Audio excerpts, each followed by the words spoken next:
आज हम अभ्यास करने वाले हैं प्राणायाम, कपालभाति प्राणायाम का आज हम अभ्यास करने वाले हैं कपालभाति प्राणायाम।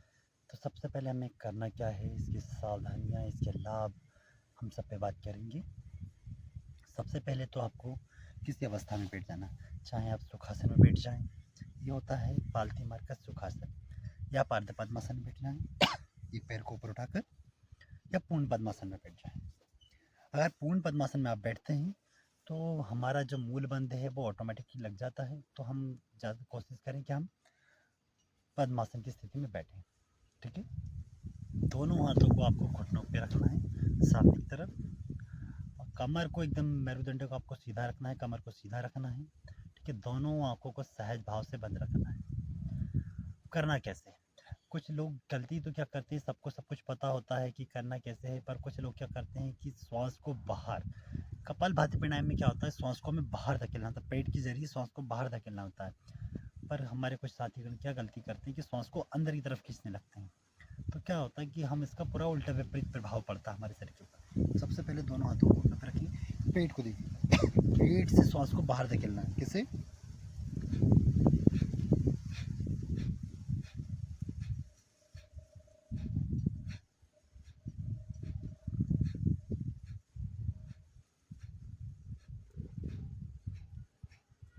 पेट एकदम अंदर जाएगा, श्वास एकदम बाहर आएगी।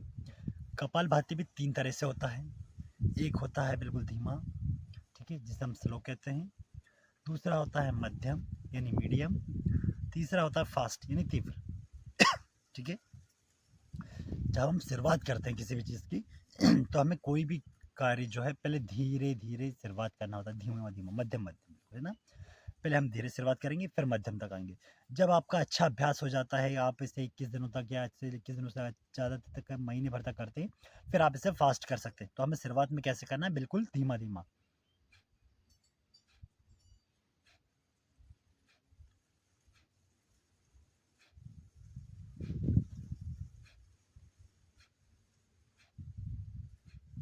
जब आपका 2-4 दिन का अभ्यास अच्छे बढ़ जाए, जब आपको आने लगे धीरे धीरे, तो आप इसको मध्यम तक ले सकते हैं। किससे?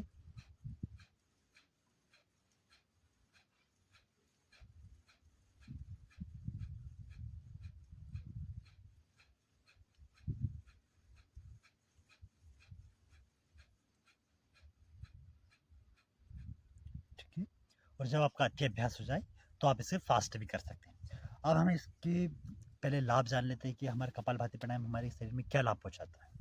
ठीक है, तो कपालभाति एक ऐसा प्राणायाम है कि जो हमारे शरीर की 90% बीमारियों को ठीक करता है।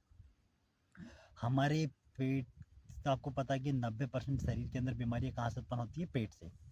ठीक है, और कपालभाति एक ऐसा प्राणायाम है कि जो हमारी पेट से संबंधित उत्पन्न होने वाली सारी समस्याओं को ठीक कर देता है। ये हमारे पेट के सारे रोगों को दूर कर देता है। ये हमारे मधुमेह यानी जिनको शुगर की दिक्कत होती है उसमें बहुत लाभदायक होता है, जिनको कब्ज की दिक्कत होती है उसमें बहुत लाभदायक होता है। ठीक है, ये आपके मस्तिष्क के जो रोग होते हैं उनमें काफ़ी फ़ायदा पहुँचाता है। मोटापा, जिनका मोटापा बढ़ रहा है ना, मोटापे को कम, बहुत जल्दी कम कर देता है हमारा कपालभाति प्राणायाम। ठीक है, अब कुछ लोगों को पेट का कैंसर होता है, कहते हैं कि यार पेट में कैंसर हो गया तो कैसे ठीक होगा, हमें ऑपरेशन करवाने की नौबत आएगी या कुछ नहीं। अगर आप 6 माह तक रोज़ाना सुबह शाम 5-5 10-10 मिनट अगर अनुलोम कपालभाति प्राणायाम का अभ्यास करते हैं तो आपकी कैंसर जैसी बीमारियां भी ठीक हो जाती हैं।